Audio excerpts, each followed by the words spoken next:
శ్రీ సిద్ధారుడ స్వామి చరిత్ర అధ్యాయం 4 ఓటదేశంలో ప్రజలు దుర్భర దారిద్ర్యం వల్ల హీన దశలోనున్నారు. క్రొత్తవారెవరు వచ్చినా తమ ద్రవ్యాన్ని వారపహరిస్తారనే వాళ్ల భయం. వారు సిద్ధులను తాళ్లతో కట్టివేసి కొరడాతో కొట్టడానికి ఉద్యుక్తులయ్యారు. అదే సమయానికి మహా తేజోవంతులైన 2 రౌతులు గుర్రాలమీద కత్తులు జుళిపిస్తూ కౌన్ హైరే, బేయిమాన్ పకడో, యహీ సబ్కో పతాలేతే కౌన్ కౌన్ హాయ్ అంటూ ఆర్భాటంతో వచ్చారు. భయంతో అక్కడున్న వారంతా కాలికి బుద్ధి చెప్పారు. సునోజీ కలికే 5000 కా సమయ్ ఉసేమే ఏక్ పాద్ బీత్ గయా హాయ్, ఇస్మే హెషియార్సి చలేతో భగవాన్ ఆప్ సబ్కి కళ్యాణ్ కరతే హాయ్ అని చెప్పి వెళ్ళిపోయారు. చివరకు సిద్ధులు అక్కడి సమీపంలోని ఏ పల్లెకు వెళ్ళక అడవిలోనే ఉంటూ కందమూలాలు భుజిస్తూ కొన్ని రోజులు గడిపారు. కొన్ని రోజులు నిర్వికల్ప సమాధిలో ఉండి లేచి ప్రయాణం సాగించారు. దారిలో ఒక బైరాగి సిద్ధులతో కలిసి, ఈ మార్గాన వెళ్తే భయంకరమైన కోతులుంటాయి, వేరే దారిన వెళ్దాము అన్నాడు.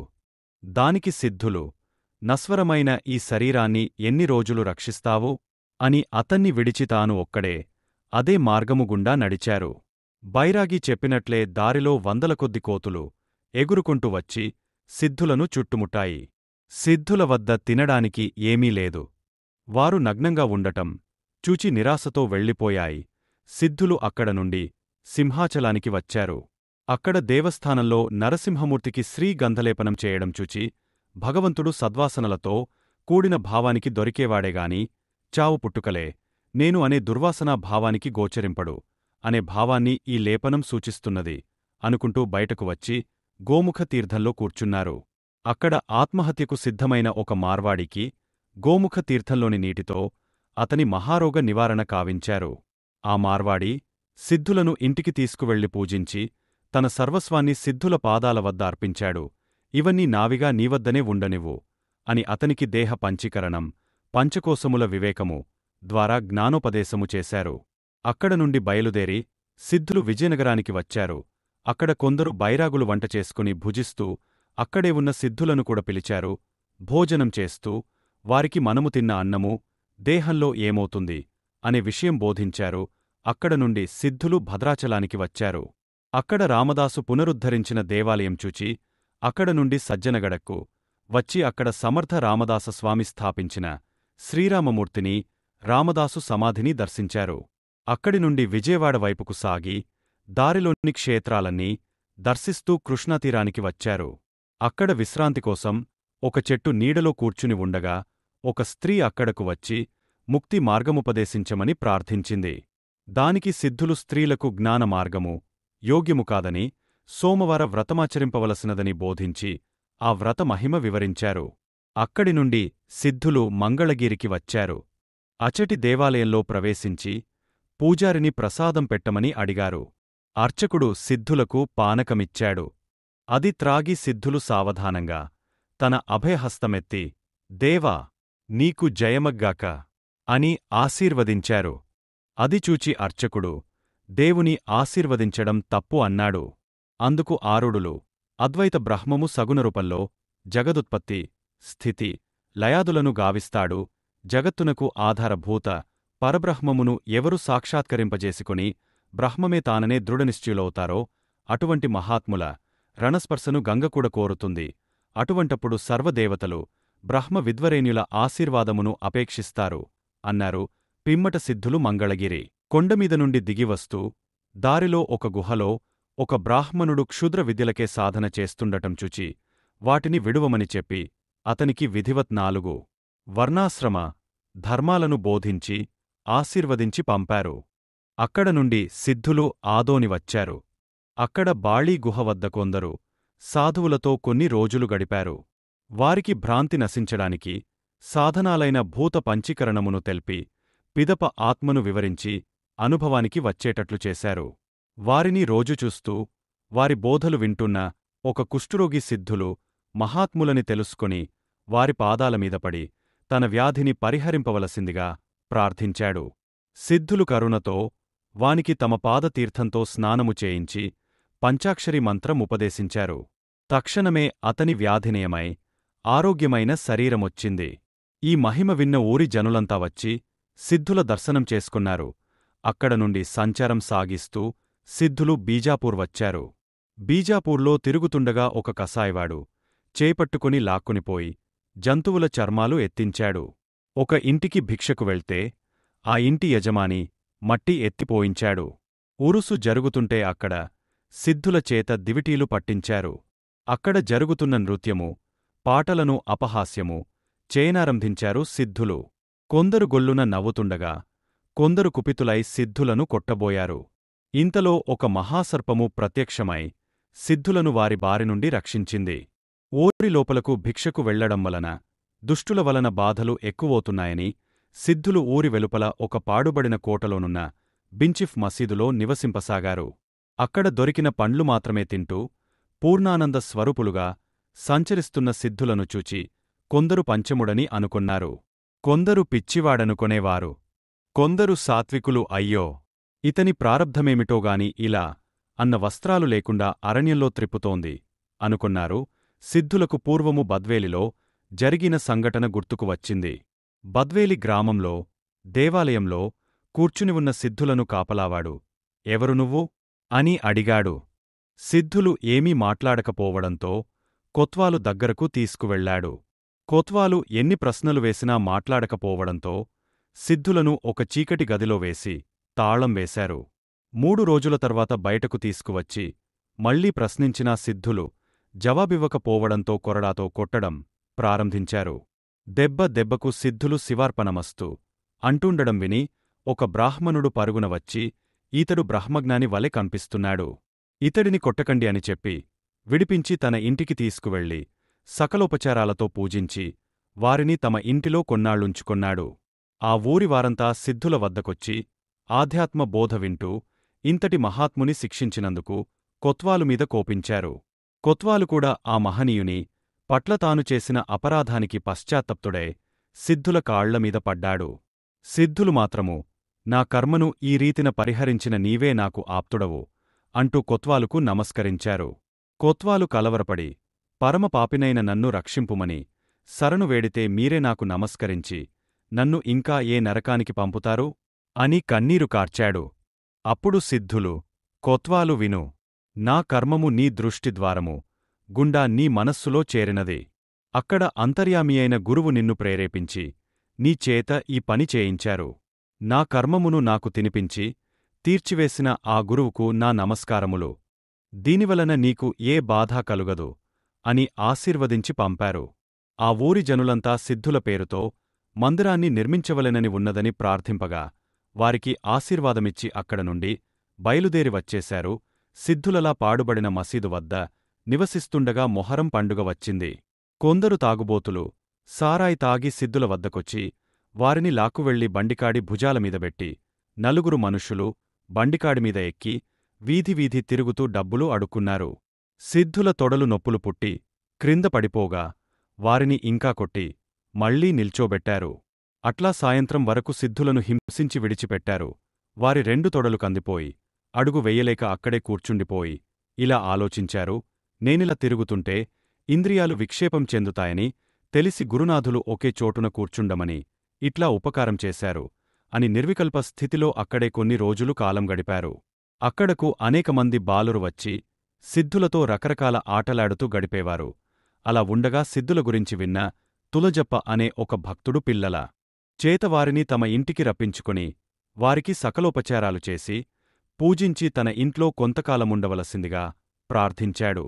చాలామంది భక్తులు అక్కడకు వచ్చి శాస్త్రశ్రవణం చేసేవారు. అలా కొన్ని రోజులు గడిపి తిరిగి బించిఫ్ మసీదును చేరారు. అక్కడకు పండితులు, పామరులు, స్త్రీలు, పురుషులు, బాలురు, సర్వజాతి జనులు వచ్చి ఆ మహాత్ముని దర్శనం చేసుకుని వెళ్తున్నారు. తత్వవేత్తలు వచ్చి వారి వద్ద శాస్త్రశ్రవణం చేసేవారు. మొదట వీరిని రకరకాలుగా బాధించిన వారంతా పశ్చాత్తాపపడి తమ డాంబికాచారాన్ని విడిచిపెట్టి వారి పాదాల వద్దకు వచ్చి అపరాధం మన్నించమని వేడుకొన్నారు. తల్లులు పసిపిల్లలను రోగ నివారణకే సిద్ధుల ఆశీర్వాదానికి తీసుకవచ్చేవారు. కొందరు భూతాలు, దెయ్యాలు పట్టినవారిని సిద్ధుల వద్దకు తీసుకువచ్చి నివారణ చేసుకొనేవారు. ఇలా ఉండగా ఒకరోజు బీజాపూర్లో ఉండే 18 కులవాదులు వచ్చి సిద్ధ సద్గురువుల ముందు తమ తమ జాతి యొక్క శ్రేష్ఠత్వాన్ని చెబుతూ కలహించుకోసాగారు. శరీరములోని వేరువేరు ఇంద్రియాల వేరువేరు జాతుల వర్ణములవారు తమ తమ వ్యవహారాలు నెరవేరుస్తుంటారని, జగత్తు మొత్తానికి తండ్రి అయిన దేవుడొక్కడేనని సమచిత్తంతో ఒకరితో ఒకరు ప్రేమ కల్గే ఉండాలని సిద్ధులు బోధించి పంపారు. ఇలా కొన్ని రోజులు గడిచిన తర్వాత సిద్ధులు అక్కడ నుండి ముందుకు దేశ సంచారానికి బయలుదేరగా ఆ ఊరిలోని భక్తులంతా వచ్చి స్వామివారిని అక్కడే ఉండిపొమ్మని ప్రార్థించారు. ఇక ముందు ఆ దేశానికి క్షామం రాబోతుందని, తాము జనుల ఆ కష్టాలను చూడబోలేమని అన్నారు సిద్ధులు. దానికి ఒక ధనికుడు, స్వామీ, నా వద్ద 25 సంవత్సరములకు సరిపోయే ధనధాన్యాలు దాచాను, మీకు ఏ లోటు లేకుండా కాపాడుతాను అనగా సిద్ధులు, నీవు నన్ను ఒక్కడును జాగ్రత్తగా కాపాడుతావు, నిజమే. కాని ఈశ్వరుని క్షోభాగ్నిని నివారింపగలవా? పూర్వము హరిశ్చంద్ర, నల మాంధాతల వంటి వారికే సాధ్యము కాలేదు. అటువంటిది మీ చేత సాధ్యమవుతుందా? నీవు నామీద ప్రేమతో ఇట్లా అంటున్నావుగాని ఎల్లప్పుడూ స్వచ్ఛందంగా సంచరిస్తూ సంతోషంగా ఉండే నాకు మర్త్య స్వర్గాలు రెండూ సమానమే. దీని గురించి మీరు విచారింపవద్దు అని చెప్పి అక్కడ నుండి బయలుదేరారు. మార్గంలో కలిగిన కష్టనష్టాలను సిద్ధులు దేహానికి వప్పజెప్పి తాను సంతోషంతో జీవన్ముక్తి సుఖాన్ని అనుభవిస్తూ జమఖండి వద్దనున్న సిద్ధాపురమనే గ్రామానికి వచ్చారు. సిద్ధాపురము ఒక చిన్న పల్లెటూరు. ఆ ఊరి జనులు చాలా వరకు పేదవారు. ఆ ఊరికి ఒక హఠయోగి వచ్చాడు. అతడు 1000 మంది జంగములకు అర్చన చేస్తానని మొక్కుకున్నానని, ధనధాన్యాలు పోగుచేసి ఇచ్చినదాకా తాను దీక్ష విడువనని చెప్పి 2 చేతులు నేలకానించి కాళ్ళు ఎత్తి శీర్షాసనం వేసుకుని నిలుచున్నాడు. ఆ యోగిని పస్తుంచి తాము భుజించడమెలా అని అమాయకులైన ఆ ఊరివారంతా అన్న పానములు లేకుండా అట్లానే ఉన్నారు. ఇట్లా యోగిని ఆకలితో ఉంచితే ఊరికి ఏమి కీడు రానున్నదోనని ఆ ఊరి పెద్దలు భయపడుతున్నారు. ఇంతలోకి అక్కడికి సిద్ధులొచ్చారు. విషయమంతా తెలుసుకొని ముందు అట్లానే సహస్ర జంగమార్చన గావిస్తామని చెప్పండి ఆ యోగితో అన్నారు. హఠయోగి సంతోషంతో తన హఠం విడిచిపెట్టి లేచి కూర్చున్నాడు. సిద్ధులతని వద్దకు వెళ్ళి, ఓ యోగి, జంగమ పదము జగద్భరితమైనది. అటువంటప్పుడు నీవు ఏ జంగముని తృప్తిపరుస్తావు? జంగముడు క్షుధాది షడూర్ములతో కూడినవాడైతే అతడు పూజకు యోగ్యుడు కాడు. ఇక షడూర్మి రహితుడైతే అతడు సదా తృప్తుడై ఉంటాడు.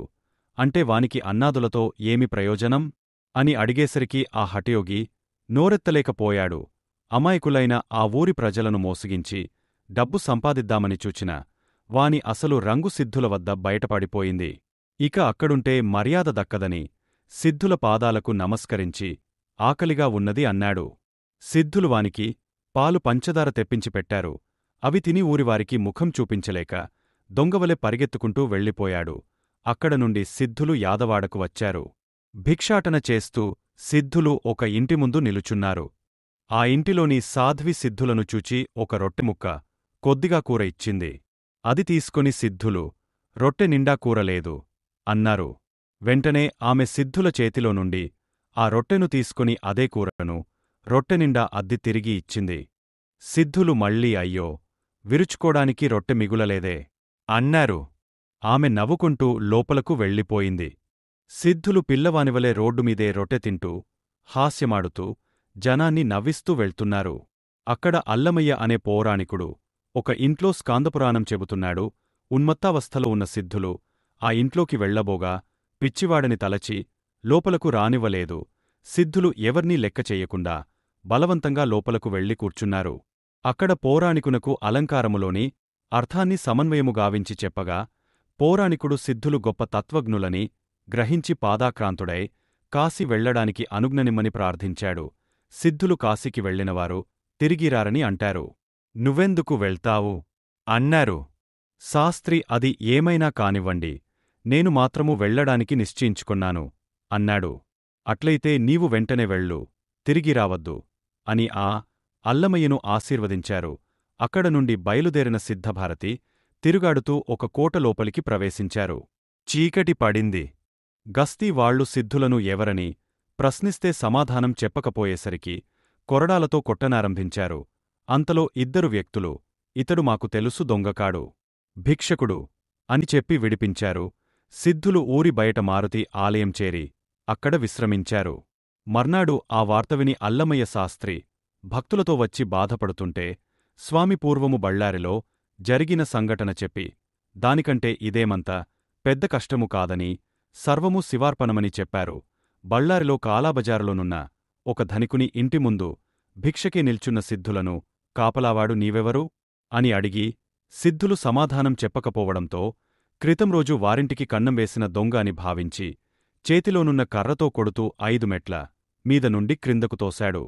మోకాలికి బాగా దెబ్బ తగిలి రక్తం కారగా శివార్పణం అనుకుంటూ వెళ్ళిపోయారు. భక్తులంతా సిద్ధులను ఊరిలోనికి రమ్మని ప్రార్థించగా వారు నిరాకరించారు. అక్కడికే భోజనం తెప్పించిపెట్టి తమ తమ సంశయాలు తీర్చుకుని వారి ఆశీర్వాదము పొంది వెళ్ళిపోయారు. సిద్ధులు అక్కడ నుండి బయలుదేరి సంచరిస్తూ గోకావిపురానికి వచ్చారు. అక్కడ నదీతీరాన చెట్టు నీడలో కూర్చుని ఉన్న సిద్ధులను చూచి ఒక పడవవాడు ఓరై ఇటురా అని పిలిచాడు. సిద్ధులు విననట్లుగా ఊరుకొన్నారు.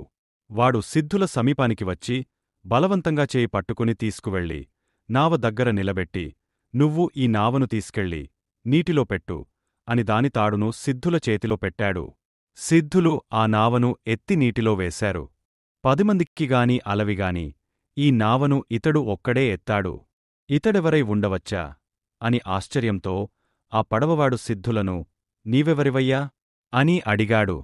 దానికి సిద్ధులు, నీవలెనే నేను ఒక నావికుడను. నీవు నదికి ఒక ఒడ్డునుంచి అవతలి ఒడ్డుకు దాటిస్తావు. నేను సంసారమనే జలనిధిలో మృత్యువు నుండి అమృతత్వమనే తీరానికి దాటిస్తాను అని పలుకగా సిద్ధులు గొప్ప మహాత్ములని గ్రహించి ఆ పడవవాడు నమస్కరించి సిద్ధులను అవతలి ఒడ్డుకు చేర్చాడు. పిమ్మట సిద్ధులు బెల్గాం మీదుగా గరగ గ్రామానికి వచ్చారు. అక్కడ మడివాళ స్వామి అనే మహాత్ములు ఉన్నారు. వారు దిగంబరులు, అంధులు. సిద్ధుల రాకను దివ్యదృష్టితో తెలుసుకుని తమ శిష్యుడైన గంటప్ప అనే వాడిని పిలిచి, ఏరా ఘంట్యా, నేను మొండి మొలతో ఉన్నాను. ఇక్కడకు ఈరోజు ఒక మనిషి వస్తున్నాడు. అందుచేత త్వరగా నా కోపీనం తెచ్చి ఇవ్వు అని చెప్పారు. ఆ శిష్యుడు తెచ్చి ఇచ్చాడు. స్వామివారు ధరించుకున్న మీదట అక్కడున్న భక్తులు, ఇదేమిటి స్వామీ, మీరెంతకాలం నుంచో దిగంబరులుగా ఉన్నారు. ఈ రోజు ఎందుకిలా సంకోచిస్తున్నారు? మేమంతా మనుష్యులం కాదా అని అడిగారు. దానికి మడివాళ స్వామివారు, మీరు బహిర్దేశానికి వెళ్ళినప్పుడు పశువులు వస్తే మీరు సిగ్గుపడతారా? కాని మనుష్యులొస్తే సిగ్గుపడతారు గదా. నాకు సరిసమానమైన మనిషి ఈ రోజు వస్తున్నాడు. మిగతా వారంతా జ్ఞానశూన్యులైన మూగప్రాణుల వంటివారు. అందువలన నేను అతని ముందుకు మొండి మొలతో వెళ్ళలేను అన్నారు. అంతలోకి సిద్ధులు మఠద్వారం వద్దకు వెళ్లారు. గంటప్ప, అయ్యా, ఎవరో బయటనుంచి మహాత్ములొచ్చారు అని అరిచాడు. స్వామివారు, గంట్యా, ఆయన్ని త్వరగా లోపలికి పిలు, ఎట్లా ఉన్నాడో చూస్తాను అన్నారు. గంటప్ప సిద్ధులను లోపలికి తీసుకువెళ్లాడు. సిద్ధులు స్వామివారికి నమస్కరించి అక్కడే నిల్చున్నారు. మడివాళ స్వామి, సాధూ, నీ పేరేమిటి అన్నారు. దానికి సిద్ధుడు, నన్ను ఆరుడులు అంటారు అన్నారు. దానికి ఆయన, ఆరుడా అని అంటున్నావ్? నువ్వు సరాసరి ఆకాశం నుండి ఊడిపడ్డావా? తల్లి గర్భం నుంచి పుట్టలేదా ఏమీ? నీ తల్లిదండ్రులు పెట్టిన పేరేమిటో చెప్పు అన్నారు. నేను నిజంగా మాయ అనే ముసుగు వేసుకుని బ్రహ్మమునుంచే వచ్చాను అని అన్నారు. అప్పుడు మడివాళ స్వామివారు సిద్ధులను దగ్గరకు పిలిచి ప్రేమతో కోగిలించుకుని ఒళ్లంత నిమిరి వారి దేహం కృశించి ఉండటం చూసి విచారిస్తూ, నిజంగా ఇతడు దేహాన్ని దండించి మనస్సును నిగ్రహించాడు. లేకపోతే జ్ఞానము వ్యర్థ జ్ఞానమై ఉండేది అని వ్యాఖ్యానించారు. ఇక వారి జ్ఞాన సంపదను పరీక్షించాలని స్వామివారు ఈ క్రింది విధంగా ప్రశ్నించారు. నేను సంచరించే రోజుల్లో ఒక నగరం చూచాను. ఆ నగరంలో ఎటు వెళ్ళినా గంతులేసే కోతులే. అటువంటి నగరాన్ని చూచావా అని ప్రశ్నించారు. దానికి సిద్ధులు, ఈ దేహమే ఒక నగరం, దీనిలో ఉండే చపల చిత్తవృత్తులే కోతులు అని ప్రత్యుత్తరమిచ్చారు. స్వామివారు సంతృప్తులై మళ్ళీ ఇలా అడిగారు. నేను సంచరించేటప్పుడు ఒక శ్రీమంతుల భవంతి చూచాను. అందులో 3 పెద్ద నదులు ప్రవహిస్తూ వచ్చి ఆ ఇంటి వంట గదిలో కలిశాయి. ఆ నీటితోనే అక్కడ వంట అంతా చేసేది. నేను ఆ 3 నదులు దాటి వంటింట్లోని వంటకాల్ని ఆరగించి బయటకు రావాలంటే 3 క్రోసుల పొడుగుంది ఆ రోడ్డు. అటువంటి ఇల్లు నీకేమైనా కనిపించిందా అని అడిగారు. ఈ దేహమే ఒక భవంతి. త్రికూటమే ఆ ఇంటిలోని వంటగది. ఇడ, పింగళ, సుషమ్న, నాడులే 3 నదులు, వాటినుంచి రేచకం, పూరకం, కుంభకం, ప్రాణాయామం చేయడమే వంట వండుట. నిర్వికల్ప సమాధిలోని ఆనందమే వంటను ఆరగించడం. జాగ్రదాది 3 అవస్థలే 3 క్రోసుల పొడుగున్న రోడ్డు అని మనస్సులో అనుకుని శ్రీ మడివాళ స్వామివారితో ఇలా అన్నారు. నేను విరాగినై సంచరించేటప్పుడు 6 ఊళ్ళు చూచాను. ఒక ఊళ్ళో అన్నీ పందులే కనిపించాయి. రెండో ఊళ్ళో అన్నీ పాములే తిరుగుతున్నాయి. ఈ 2 ఊళ్లను దాటి 3వ ఊళ్ళోకొస్తే ఒక చెట్టుమీద నుంచి మరో చెట్టుమీదకు దూకే కోతులే ఉన్నాయి. ఇవన్నీ చూచుకుంటూ 4వ ఊళ్ళోకొచ్చాను. అక్కడ అన్నీ మినుగురు పురుగులు మాత్రమే ఉన్నాయి. 5వ ఊరుకొచ్చి కొంచెం విశ్రాంతి తీసుకొన్నాను. అక్కడ అన్నీ సజీవ శవాలు కనిపించాయిగాని మనుష్యుల జాడే లేదు అని చెప్తుంటే మధ్యలో, అలాగైతే మనుష్యులే లేని ఆ ఊళ్లలో ఈ ప్రాణులు ఎట్లా బ్రతుకుతున్నవి అని మడివాళ స్వామివారు అడిగారు. దానికి సిద్ధులు గురువర్యా, 5 ఊళ్ల బయటనున్న కుక్కలు వేరువేరు ఊళ్లలో చచ్చిపడి ఉన్న గాడిద మాంసాన్ని తెచ్చి ఆ సర్పాల ప్రభువైన ప్రాణానికి అర్పిస్తున్నాయి. వాటిని తిని అవన్నీ బ్రతుకుతున్నాయి. నేను ఈ పట్టణాలన్నీ ప్రయాసతో దాటుకుంటూ 6వ పట్టణం చేరుకొన్నాను. అక్కడ ఒకడు స్వప్నంలో వండిన వంటను జాగ్రత్తావస్థలో తింటూ సుషుప్తి యందు తృప్తి పొందేవాడు ఉన్నాడు. సంతోషంతో నేను అతని పాదాలపై వ్రాలాను. వెంటనే నాకు పిచ్చితో తల తిరిగి స్పృహ తప్పి నన్ను నేనే తినివేశాను. చివరకు నేను చనిపోవడం నేనే తెలుసుకొని మనుష్యులను వెతుక్కోవడానికి దేశదేశాలు గాలిస్తూ వచ్చాను. ఎక్కడా నాకు ఒక్కడు కూడా దొరకలేదు. చివరకు ఇక్కడ నీవొక్కడవే దొరికావు అని చెప్పి నమస్కరించారు. అప్పుడు మడివాళ స్వామివారు, సహభాష్ సిద్ధా, నేను యోగపరంగా ప్రశ్నిస్తే నీవు జ్ఞానపరంగా వాటికి చక్కగా సమాధానమిచ్చావు. నీవు శ్రీ గజదండ గురుత్తముల ఉపదేశం పొందడం సార్థకమైనది. గురువులు నీకు ఆరుడుడని పేరు పెట్టడం యోగ్యమైనది.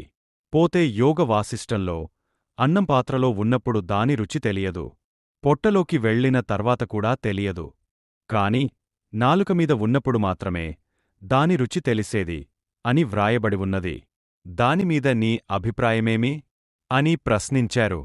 దానికి సిద్ధులు, పూర్వావస్థలో అంటే అజ్ఞానదశలో జీవునికి నిజమైన సుఖం తెలియదు. జీవుడు శ్రవణాది సాధనాలతో సిద్ధవస్తువుతో తాదాత్మ్యం చెందిన విదేహముక్తునికి ఆ సుఖం తెలియదు. మధ్యావస్థ అయిన జీవన్ముక్త స్థితిలో మాత్రము ఆ సహజానందపు అనుభవము గోచరిస్తుంది అని జవాబిచ్చారు. ఈ జవాబు విని స్వామివారు, చూచారా, సాక్షాత్తు పరమశివుడే ఈ రూపంలో భూమిమీద అవతరించాడు. ఆ పరమశివుని ఆజ్ఞ మీదే నేను కూడా ముముక్షువులను ఉద్ధరించడానికి ఈ దేశంలో అవతరించాను అని చెప్పి సిద్ధులను 6 నెలలపాటు తమ వద్దనే ఉంచుకున్నారు. సిద్ధులు అతిక్లిష్టమైన వేదాంత విషయాలను మూజుని మనస్సుకు కూడా హత్తుకుపోయేటట్లు బోధించడం చూచి మడివాళ స్వామి ఆశ్చర్యచకితులైనారు.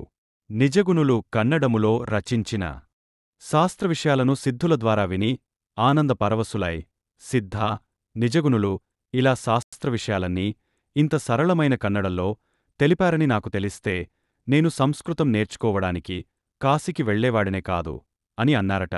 సిద్ధులు గరగ నుండి బయలుదేరుతుంటే మడివాళ స్వామి ఒక పట్టాన విడిచిపెట్టలేదు. ఇద్దరమూ ఇక్కడే ఉందామని ఎంత చెప్పినా సిద్ధులు వినక హుబ్లీ వెళ్లాలని బయలుదేరారు. త్రికాలజ్ఞాని అయిన మడివాళ స్వామి వారికి ముందు ముందు హుబ్లీలో సిద్ధులకు ఎదురయ్యే కష్టాలు అన్నీ తెలుసునో ఏమో, సిద్ధా, హుబ్లీకి వెళ్లవద్దు. అది చాలా ప్రమాదకరమైన దేశం. నిన్ను పైకెక్కించినట్లే ఎక్కించి క్రింద పడవేయజూస్తారు. చాలా జాగ్రత్తలో ఉండు అని హెచ్చరించి పంపారు. నా ఛానల్ని చూసి నేను పెట్టే ప్రతి వీడియోని చూస్తున్నందుకు మీ అందరికీ కృతజ్ఞతలు. దయచేసి నా వీడియోలని లైక్, షేర్ చేయండి.